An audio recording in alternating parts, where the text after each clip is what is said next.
dia, Marquinhos. Bom dia, César Júnior. Bom dia. Bom dia, Duda, todos os nossos ouvintes, web espectadores. Bom vê-lo, né? O regresso de férias ali. É uma folga rápida. Uma folguinha. Férias. Mini férias, né? Mini férias. O homem também não para de trabalhar, né? César? Não dá pra parar, né? Ô, Dom, você também concorda que a culpa do Lula aí, a alta dos alimentos no Brasil, é a enquete hoje do nosso canal do YouTube pro ouvinte? Qual é a tua opinião, hein? Não, eu discordo. A culpa é de quem votou nele e colocou ele lá. Também. Né? Também, Também, Então, né? deixando bem claro ali, mas com certeza a culpa é dele, esse desgoverno federal que é só ladeira abaixo, né? E uma passação de pano de vários veículos de comunicação, não falando a verdade e a realidade que está acontecendo, né? Com frases abjetas dele, frases essas que geram muita polêmica e infelizmente você não vê, a não ser alguns veículos como nós e outros falando a verdade com seriedade realmente ali, né? Então, com certeza a culpa é dele e ele mesmo falou, primeiro em campanha, né? Que o pobre voltaria a comer picanha. Depois, já eleito, que era para comer abóbora.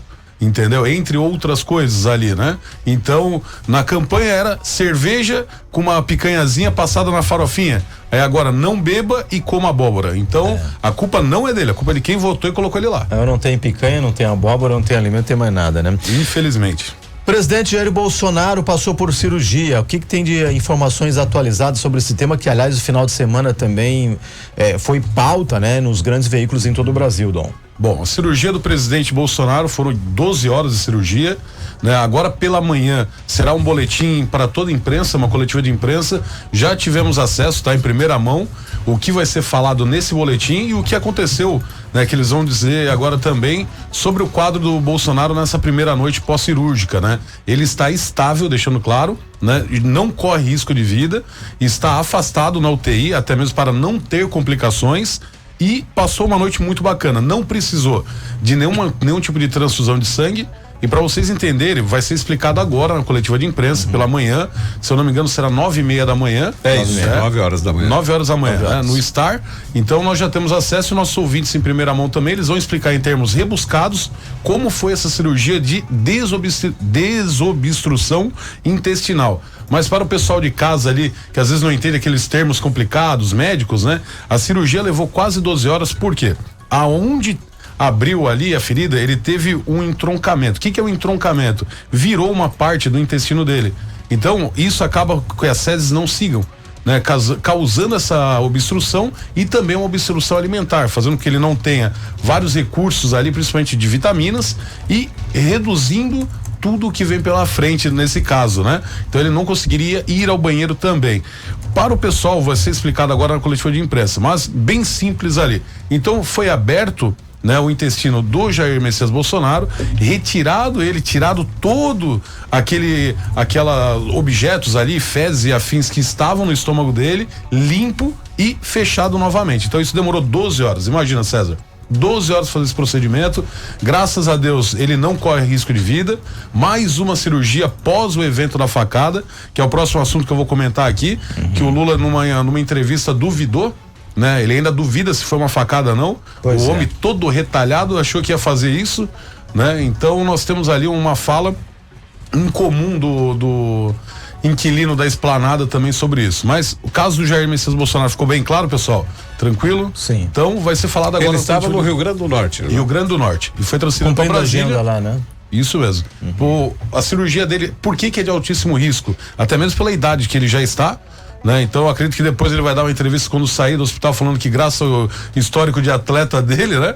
Com certeza, mas ele estava no Rio Grande do Norte, deve ter comido algo que não lhe fez bem, né? E acabou tendo alguma constipação, dores abdominais, e quem já teve dores abdominais sabe como é a cólica, diverticulite, afins, um absurdo. Agora imagina um senhor de 69 anos ali, 70 anos quase, com dores pós uma facada ainda, né? Então realmente é muito delicado, mas passa bem, quadro estável pra caramba, graças a Deus.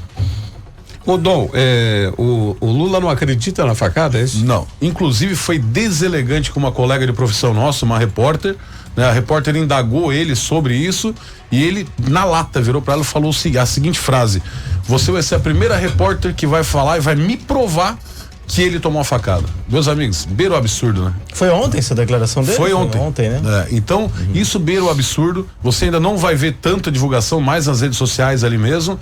E eu achei o jeito que ele tratou a repórter, se fosse, vou fazer um comparativo aqui. Se fosse o Bolsonaro, era capa de revista, era capa de jornal falando mal. Uma frase machista, frase essa também que ele utilizou chamando a presidente do FMI, né, do Fundo Monetário Internacional, de mulherzinha.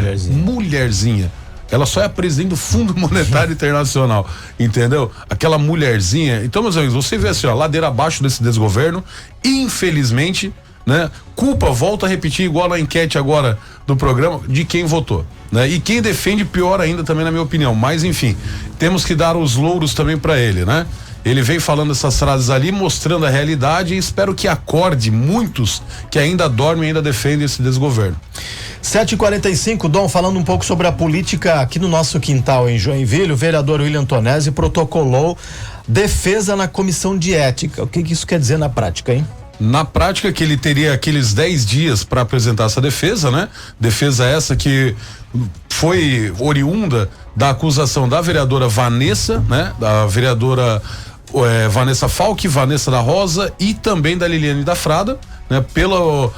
Pelas falas ali absurdas, né? Do William naquele momento, primeiro momento, que teve uma quebra de decoro. Então agora ele passa pela comissão de ética, ele entregou, no caso, nessa sua defesa ali, para apresentação e sustentação também. Ele terá uma sustentação oral, onde pode, em caso julgado, lembrando que falei em outrora aqui, ele não pode ser cassado nesse momento e nessa acusação, deixando muito claro, ele pode ser afastado de 2, 3, 4, enfim, quantos meses ali pode acontecer, como também não pode ser afastado. Deixando claro, vai passar ali pelo Conselho de Ética e após esse Conselho de Ética vão se definir, entre aspas, um julgamento para ele, uma pena ou não. Teve outros 2 vereadores que também estavam com possibilidade de cassação. Né? Possibilidade também. Uma delas é a Liliane da Frada, né? E o outro é o Matheus Batista, porém o caso do Matheus Batista foi batido o martelo, igual eu falei na semana passada, e por enquanto não teve ainda uma réplica da acusação.